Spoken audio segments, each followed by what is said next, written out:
just to piggyback on what Roger said, great use of space and great technique, good quality of sound.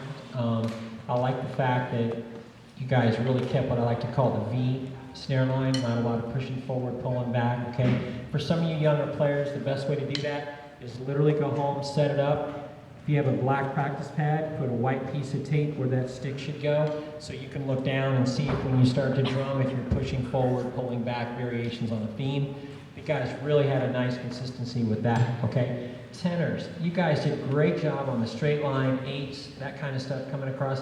As the parts got a little more complex, some of our playing zones started to morph just a little bit. You know what I'm talking about? Just the accuracy level. And I realize it gets more difficult as things get faster, but really breaking that down. Do me a favor, grab your sticks out real quick. I want to just double check one thing real quick. Okay, so fulcrum, right? Just very gentle, and then wrap those fingers around, which I think you guys were doing anyway. And then hands flat on drum 2, like you're going to play drum 2. Okay? Good. I like that, but that's not always what I saw when you started to drum. You know what I mean? You went a little bit what I call a lifeline grip, where that stick gets in the inside, that long line in your palm. It gets a little inside on you. Just keep thinking that, and however your hands look on 2, they're going to look wherever they go. Okay? Because Roger did a great job of covering most of the technical things, there are a couple things I want to say real quick. First of all, I think there were seven. How many solos played? Like 7, maybe 8? 7, I think, right? How many from this group played a solo today? Exactly, raise your hands. Right? Half the solos today were from this group. How about a round of applause for taking the time to put it together?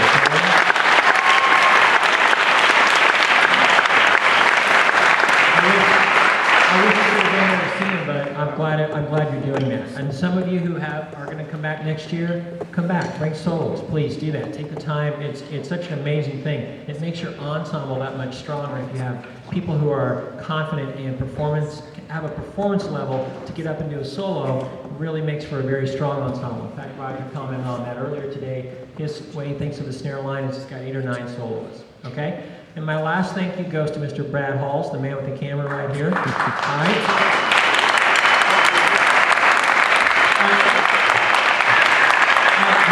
I have to embarrass him a little bit. This is a very, very modest gentleman. But when I hired him in 1988, before any of you were born, well, not any of you, but many of you, I hired him for 2 reasons. He had been a Phantom Regiment, had a great Marvin Hurley background, and he'd marched Blue Devils and had that background with Scott Johnson and Tom Flo.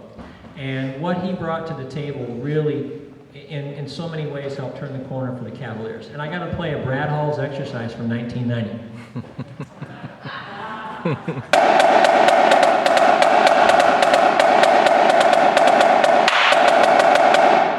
Remember that? Yep. That's all I got, people. Nice job.